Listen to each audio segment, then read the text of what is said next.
Hey everyone, and welcome to Murphy's Law Garage. Today, I try to bring you some sort of content while the world is trying not to fall apart, and it's something very silly that I've never seen before. Let's fix a broken weed eater.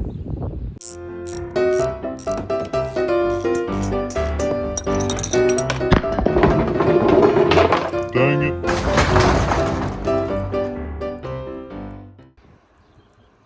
Talk about one of the most interesting failures I've ever seen before, and it comes from this S430 4-cycle weed eater.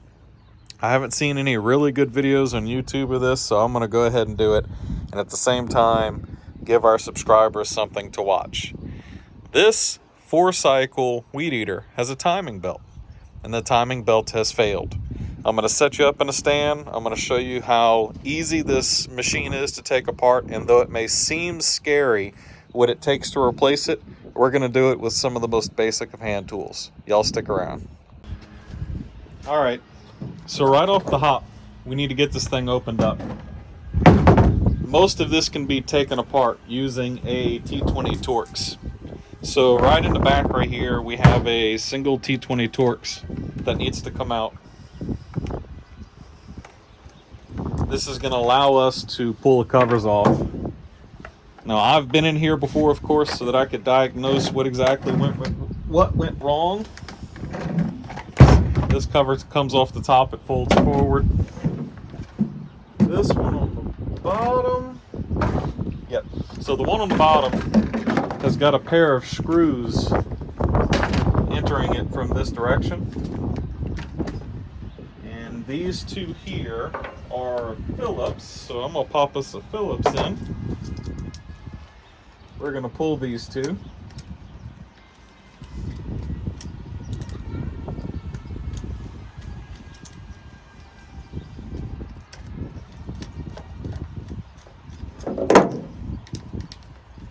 Get these popped out. Now what I like to do is to keep the parts with where they came from. So I'm going to toss these in here. Those screws belong to the covers. We'll keep them out of the way. And while I'm sitting here looking at it, these two need to be disconnected. Now you could mark these for orientation if you want. I don't have a marker hanging out around me right now, so I'm just going to put a scratch in them. But this is important because if you get them backwards, what it's going to affect is the kill switch, the on-off switch. If you put them backwards, then the on-off switch will operate in the opposite direction. No big deal, you can just swap them back around, but save yourself the hassle. I'm going to disconnect those and leave them off to the side. Let's see. Now I can actually bring you in and let you see what this timing belt has done to us here. Let me bring you in closer. So take a close look at this timing belt. You can see that it's actually ridden off of this gear, and what's crazy is just how exposed this all is, right? So there's obviously vents all over the head of this machine, and it doesn't take much for something to get in here and disturb this. Now I have no idea if this motor's interference. I could find out, but if this were to skip enough or pop off, it's possible that if it were interference, you could run the piston and the valves and scrap this motor. But you can see that it's trying to ride off right now. And if we look down here at it, look at how upset it is. Look at how stretched the belt is. And if you want to know just how stretched it is, let's find the slack side here. Oh, all of the slack is caught up in the top. Let's get that. Oh, there you go. Look at the slack. Look at this. Isn't this insane? Like, there's no tensioner. This literally just runs down to the crank. Look at this. What a horrible design. If any of you have a Ryobi S430 and it just up and stops running, chances are this is why. Now we've got a brand new one from Ryobi right here. So let's go ahead and keep getting deeper down into this motor. I'm going to show you what it takes to replace it. All right, so let's keep going here. Well, the next thing I'm going to do is get this air filter out of the way. I'm going to pop that up. I'm going to pull the element out. set that off to the side so it's just clean and out of our way. Not 100% necessary, but just don't want the mess sitting around, right? So next thing I'm gonna do is put my T20 back on. Wherever in the world, we toss that, here it is. So now that the T20 is back on, this tank is partially in the way, and we need to lay it back out. And part of the reason why is that the throttle assembly, which is right here, is on one of the screws that holds the tank, and we need that throttle assembly to get out of our way. Let me bring you in a little bit closer so you can see this. All right, so here's the screw I just took out of the throttle assembly.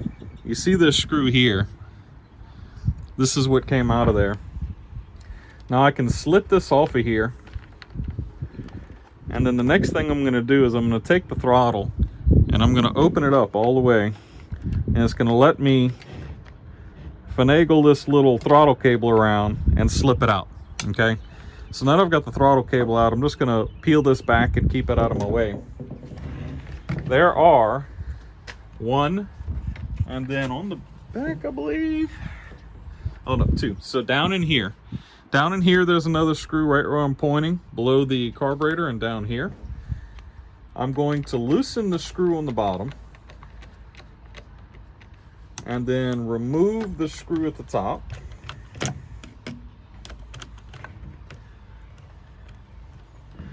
And this is going to give us a ton more room to work with here.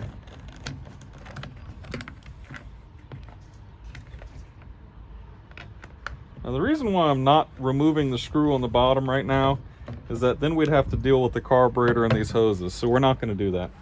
I'm going to take these and I'm actually going to set them on the intake cleaner plastics just because that's an easier place for us to work with them on. And the next thing we're going to need to do is to separate these two from each other. And what you just have is a whole bunch of screws, right? So you have, I believe it's 4, 1, 2, 3, 4 is right here on the front. And this is holding the pull start clutch mechanism.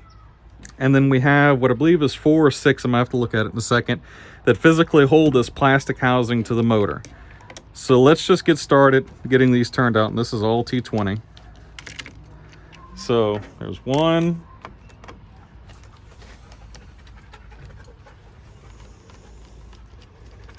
There's 2.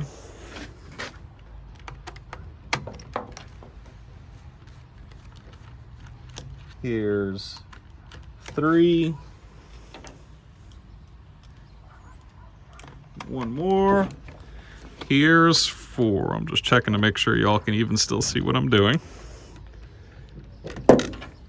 I'm sorry if the camera angles aren't the greatest, guys, but it's a little difficult to shoot something like this and have it on film at the same time.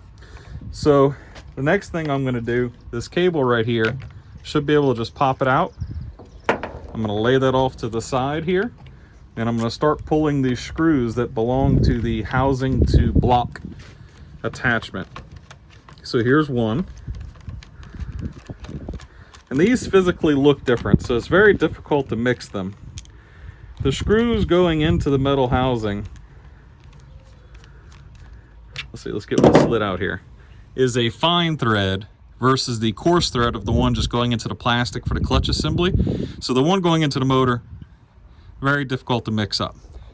See, coarse thread, fine thread. Still going to keep them separated because that's the right thing to do.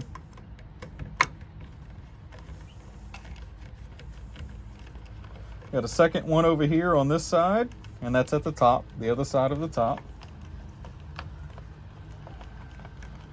Let's go ahead and get this one backed out. I'm going to roll it to the side here.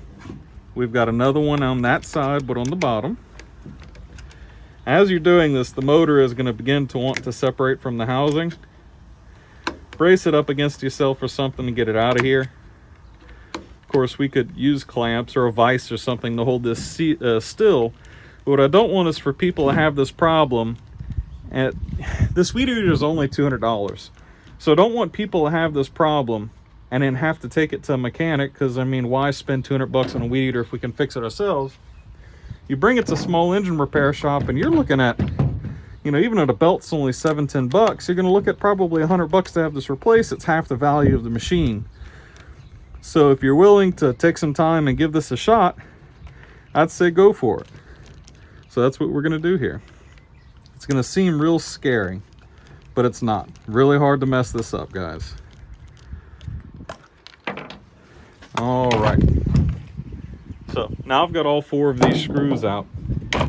I should be able to get these 2 to walk away from each other. All right. Now, I'm gonna get some slack into this assembly so that it'll let me pull it forward and walk it out. Now, you see here, we've separated the plastic housing from the motor, but the pull rope is still in here. I could get in here, delicately untie this knot to get it fully separated, but I'd rather not take apart things that don't need to be taken apart, so we're not going to do that. This clutch assembly right here actually gives you the direction. It says off in the direction to turn. It's a standard rotation, so lefty-loosey. Now, I've taken this off once before, so it's very loose, but this normally requires a special tool that has 2 pins in it here that you hold this still from the flywheel here, and then you would pin it in here and then rotate it to loosen it. If you're very careful with a set of adjustable pliers like this, you can actually grab the clutch assembly like this, take a screwdriver and insert it in here to hold this still. Oh, let me move that so you can see, into the fins here. Let's rotate this sideways. This fin assembly here, you could rotate it in here to hold it still. You can actually come up from the side here and let the ignition system here hold it, the coil.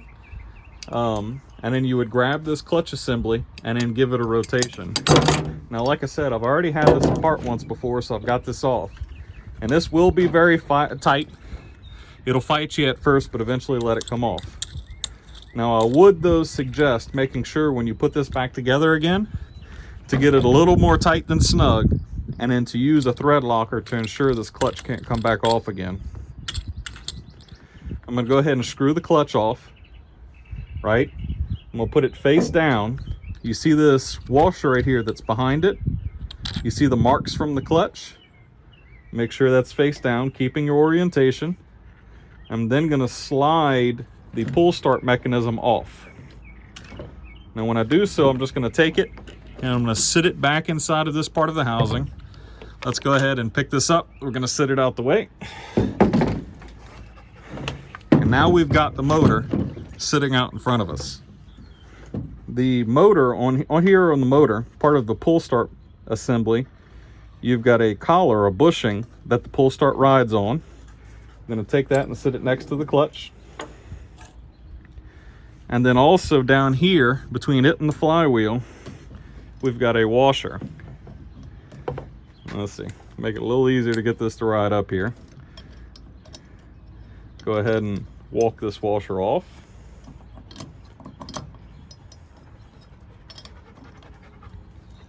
There we go. And just remember the orientation that went in. Okay, so the next challenge you're going to run into is taking this off. This is keyed into the shaft and there's a taper. So getting this flywheel off requires force because normally it's pinned on here.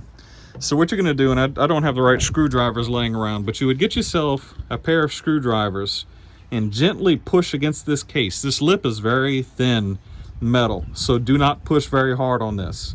You're going to put some pressure here and here, and then you're going to have yourself, if you can line it up with, if you've got a vise holding it still, but you're going to push down here, pushing up on this flywheel with only, let's say, 2 or 3 pounds of pressure.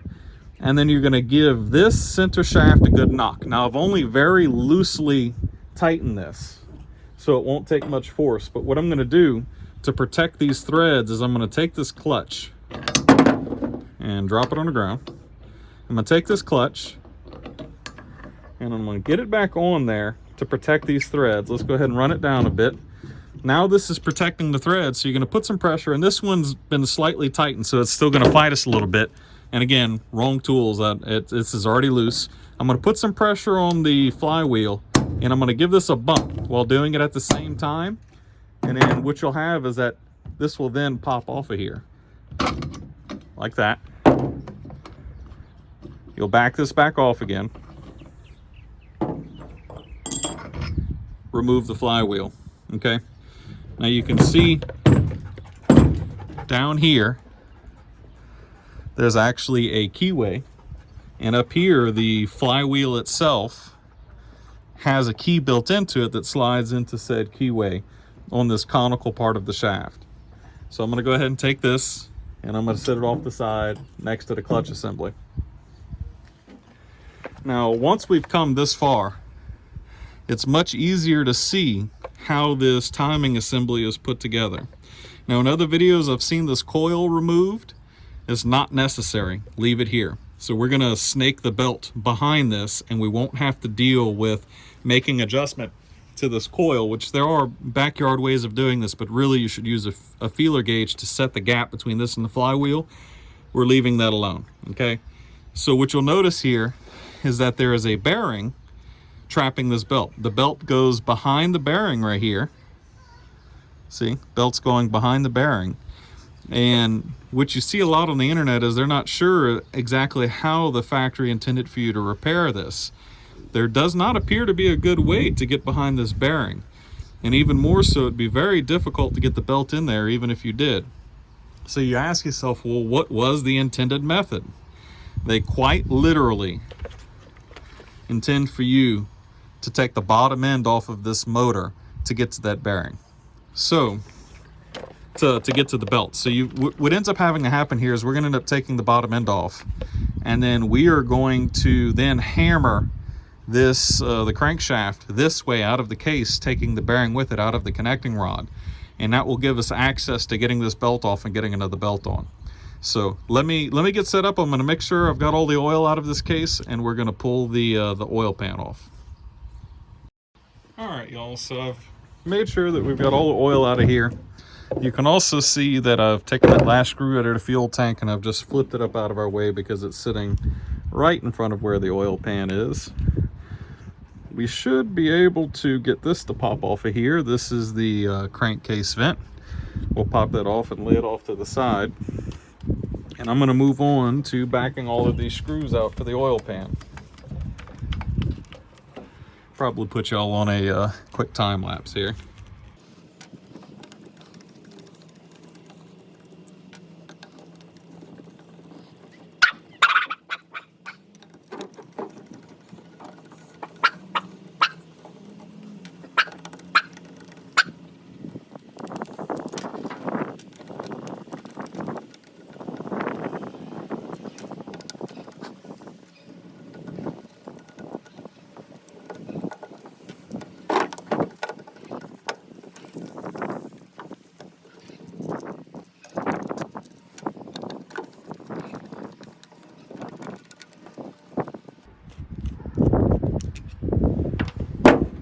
All right, well, now that we've got all of the screws out, looks like the plastic oil pan is ready to flop off for us here.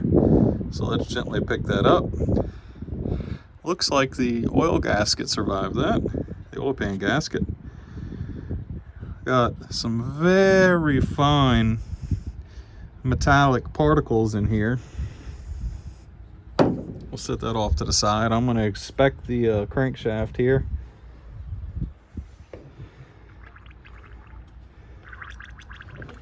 Push this up the top dead center real quick. This actually has a so interesting, even though this is an oiled bottom end, oops, sorry about that, guys. Even though that this bottom end has oil in it, the bottom end also has what appears to be a shielded bearing here. So this isn't a bushing surface like you'd see inside of a normal motor. This actually has a shielded bearing, and then the counterweight in the crank goes out through this side. So from what I can see here, the only way this is coming out, and we're going to leave these two in each other, so the connecting rod to the counterweight, and we're actually going to strike the center of the crank here and drive this crank out of here. So let me get this kind of stabilized. I'm gonna wipe everything down, and I'm gonna get just the right punch to line up on this, and we're gonna hammer that through. All right, so when I said basic hand tools, I meant it. I have punches that are better designed for doing this job. You can even see in the bottom of the crank here where they intended for you to line up a punch to push this out. But rather than using a punch which someone may not have, I've got an old extension here that you can tell I've obviously used a hammer on things before, and this has been rounded off and softened. I'm going to go ahead and use this to push it out, just so that I can prove to you that you don't need special hand tools. Line up on it. Going to be a little difficult since I'm not using a vise. And then hold it against my belly here.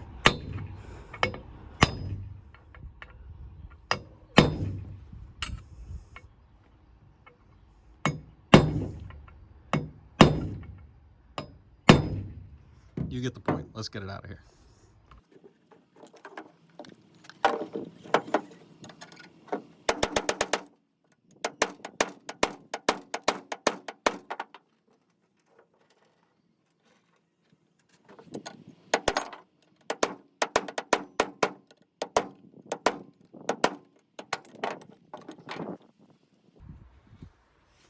All right, I've driven it through.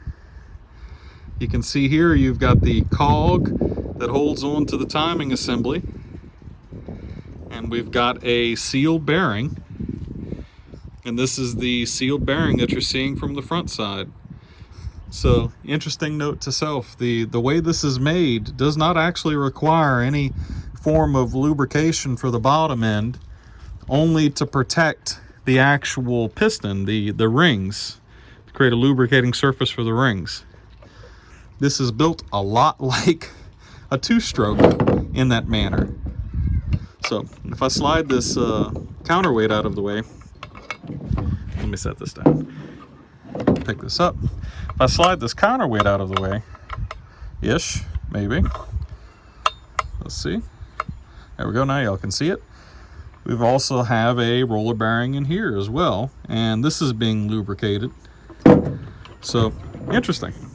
Okay, hold on a minute. Over here getting oil everywhere. And yes, this is just the tailgate of the bed of my truck. Again, trying to display how simply this can be done. Don't need anything fancy. I'm going to end up doing a very thorough clean down of the oil that was inside of this machine, because it has break-in particulate from when the motor was brand new. The oil has probably never been changed since that point. All right, now you can see here the timing belt is free, so I'm going to go ahead and pull it off the cam. And oh nope, unfortunately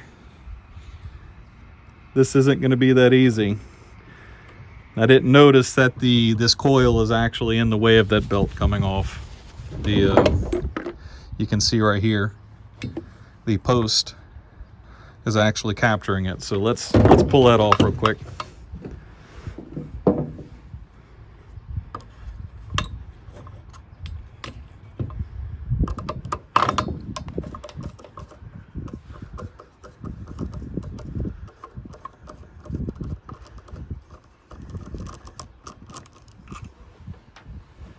I don't know if y'all could tell in the video, but I had to move all the screws out of the way off of the tailgate, because while I was hammering the crankshaft out, the screws were like dancing magic beans. So yeah, word of wisdom. Pull this off. Remember that this ground was once attached here. Pop the coil off, set that off to the side, and now our belt is free. It is just insane to me to think that Ryobi would do this. Okay, so imagine the belt is back in place. I'm gonna put this in here. I'm gonna use my finger to act like the actual crank. You can see that even then how much slack is in this. To think that they made no attempt to build a tensioner to apply tension. I mean, there's room here to to apply some tension to this, active tension, to ensure that the belt, as it aged, wouldn't get in this situation where it would stretch out and be able to hop off. Not to mention, if they built this better, it shouldn't have slacked out this much this soon. This machine is less than 2 years old. Let's this does appear to be the exact same belt. Let's pop the other one open and check it.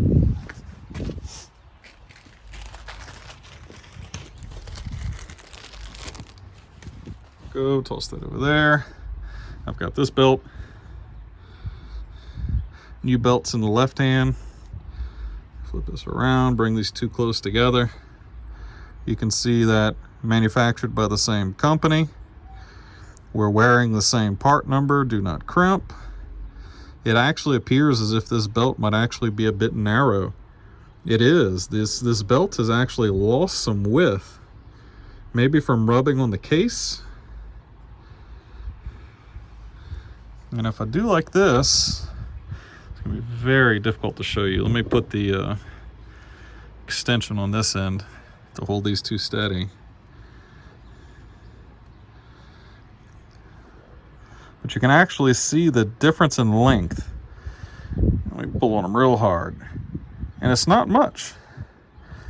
You look at that and you'd go, man, you think that'd be all right. And it should be, but it's like 1/8 to 1/16 of an inch. And unfortunately, that's all it takes when it comes to something like this, because that's how wide the frickin' tooth on the timing gear is. So once you've stretched it past one and you're one tooth off, that's a wrap, especially with nothing to tension the belt. So let's go ahead and what we'll do here, let's sit this in here, and we're gonna have to go ahead and get our crank slid back in. In fact, let me clean this this galleyway real quick.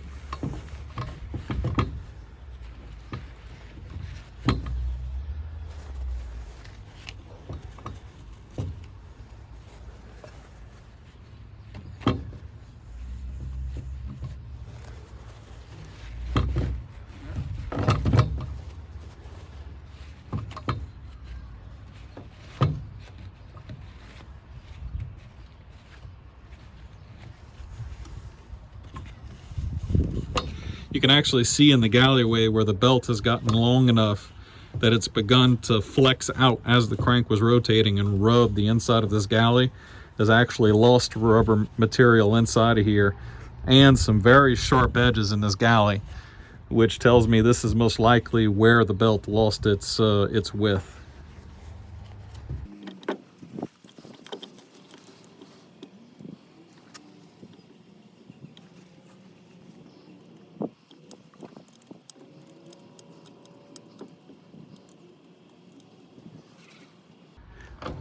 Something else interesting to note here is this. So this is of course our camshaft. I'm rotating it around. Here's our timing mark. This would be the position at top dead center. You'll see this? And I've had this open before and I've looked inside of here. This rides on a bushing and not a bearing. There is a whole lot of movement here, which is attributing to oil leaking out of the top end. Unfortunately, they won't sell you that seal and bushing out of the top end, just the timing belt. I'll be honest with you, I almost feel as if this might be intentional.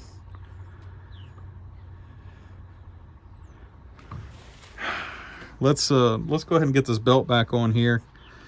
But this is probably part of the reason why this belt has so much trouble surviving, is that we've got a bushing here and some planned obsolescence. That this bushing, even though everything else is riding on bearing, once this gets a little clearance in it, that belt's not going to live very long. Let's get this back together again and see what it feels like.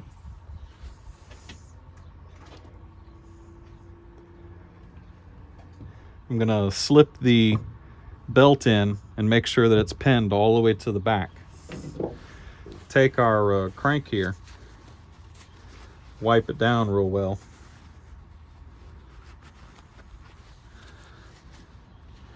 Make sure we're not forcing any trash into that surface.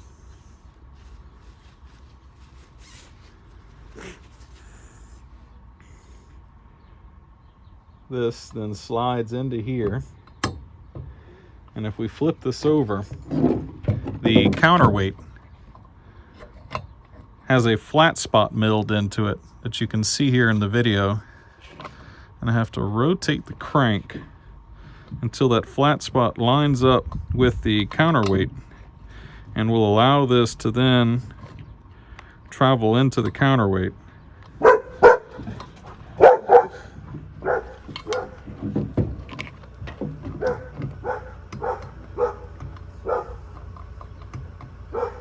All right, so like I said, you've got to rotate this until it lines back up with the crank, the counterweight, excuse me.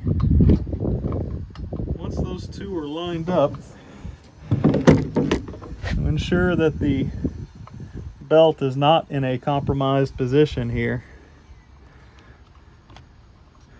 So I'm going to go ahead and ride it up onto the crank.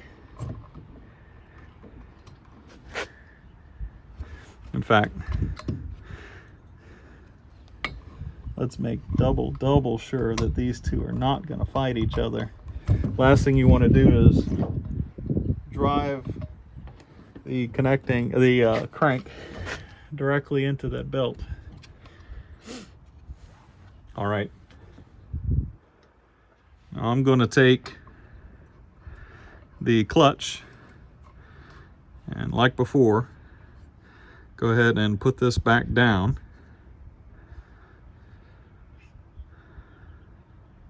Let's go ahead and send this back through. Oops, sorry. I've got the clutch back on here to protect the threads, and I'm gonna go ahead and drive it back down.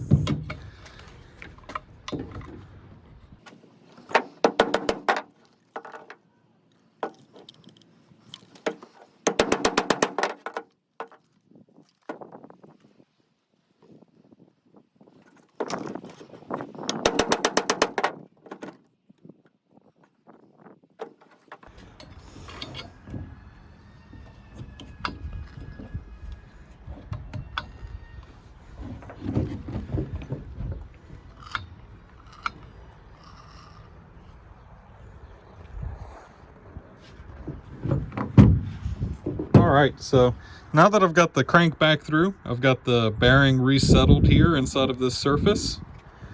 I've gone ahead and taken the connecting rod, the piston, and I've got her perfectly at top dead center where she's floating around. I'm gonna roll it over here. I'm gonna bring the camshaft into top dead center, and these two should be pointing at each other. And then I should be able to nice and carefully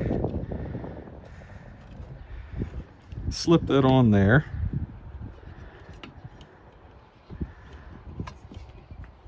While maintaining top dead center, as you can see here. All right, y'all, so unfortunately, after further investigation, this motor is a goner. Because the journal here is cast into the head and you can't replace this bushing, the camshaft has now moved this direction, and it's not allowing even the new belt to get as tight as it needs to be. You can see the conflict in the belt here. So unfortunately, this motor's gone. You can see how it's got that slack and struggles down, and we've still got too much going on right here. So this is a goner. I'm gonna let the guy know that dropped this off. But now that we've got the new belt on and we've got the crank put into this, it is quite literally just a reversive disassembly to put this back together again. I'm gonna go ahead and put it back together again and see if it'll hold time enough to fire up for us. Probably not, but this will be going back to the customer. Regardless, at this point, if y'all are doing this repair, just go ahead and put it back together again. But if you have found that failure, when you open it, it's unsavable. All right, so I've gone ahead and loosely reassembled this one. Unfortunately, this one's a goner, but the process is still the same to put this belt in and reassemble it. Once you had gotten it all back together again, you should be able to go ahead and pull the crank and fire her up. Now, with this is a unique lesson to learn. So if you've had this timing belt failure, just removing these simple outer covers here and going straight to this crankshaft, the camshaft, and wiggling it up and down. Let's go see. Let's get it into its neutral position here where it's nice and loose. And if you can do this, if you can wiggle that sucker around, stop. It's gone. Go buy a new machine. And this would still save you money, because even if you're afraid to take this machine down and look for the problem, you can tell whether or not the shop in town can even fix it first by just pulling off 3 screws, getting these covers off, sliding the belt off, getting it to neutral position. It's nice and tight here, tight, and then it goes loose when it's in its neutral position. If that crank will move up, if that camshaft will move up and down, she's a goner. Just toss her in the garbage, go get a new one. You can save parts off of it if you want to. If you can possibly find a donor head that might be more involved than most people would be willing to do, I'm gonna go ahead and let the fella know that dropped this off for me to take a look at it, that this one's a goner. But for y'all out there, hopefully y'all were able to get y'all new belt on, you pulled it and she fired right up and y'all go back to work. Now, if you ask me why this one failed, looking at the shiny metallic particles that are inside of the oil, how dark the oil was and how little there was, I believe that this motor got oil starved. It had the original oil in it. They let the oil level get too low in the bottom end, and then it was no longer able to get oil to run up to the top end. Dried out the top end, eroded the head where this camshaft is, and then that got us all of that slack up here. So that being said, these machines are obviously very susceptible to oil starving. Y'all need to make sure that you keep good oil in the machine and then check it often. Well, anyways, thank y'all for coming along with us. I hope this got y'all up and running, and y'all have a good one.